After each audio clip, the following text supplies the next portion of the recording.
Iowa history has really been kind of documented as a story of resiliency, about people in an environment that sometimes can be hostile under conditions that might be difficult.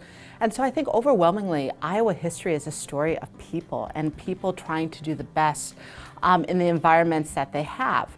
And what I find so rich and interesting is that these are often very complicated and rich micro-histories of small towns or communities or organizations that most people, even within the state of Iowa, have heard.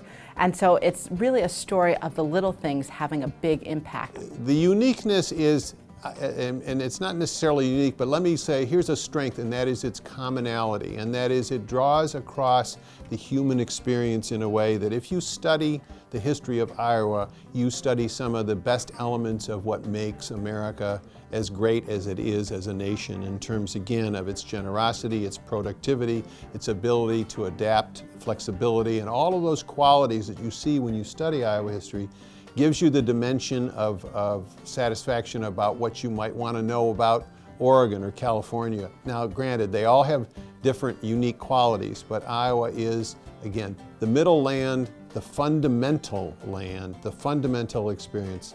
This is the core of what America is. In terms of the Civil War era and how various historians have affected that, the history of the Civil War was the construction of that in Iowa started from the very beginning. So you had not just historians who were trying to shape the memory of the Civil War, but you also had just regular everyday people, soldiers in particular. Benjamin Shambaugh, who was the first real superintendent of the State Historical Society, or director, as we would say today.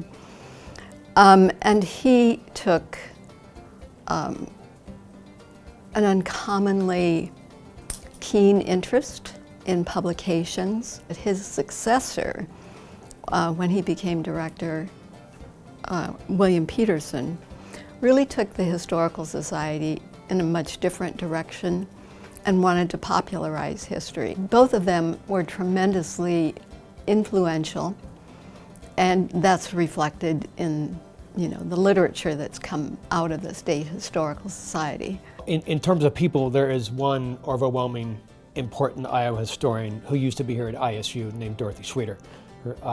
Schweter wrote the basic textbook we have today called Iowa, the Middle Land. She wrote books on coal mining, the Amish, Buxton, extension, and published dozens of articles in all of Iowa's journals. So you can't study Iowa history without looking at Dorothy Schweter.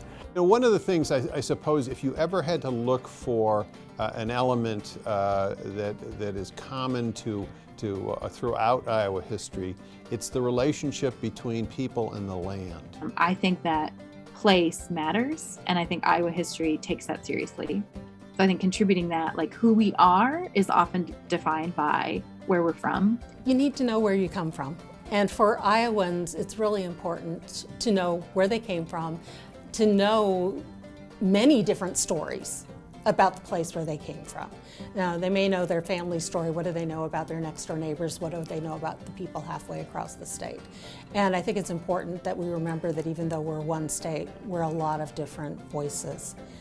I think it's really important for people outside Iowa to know this place, because history really, since the 1970s, has been often taught or written from the perspective of the coasts, completely forgetting that there's a huge portion of the population that lives between those coasts.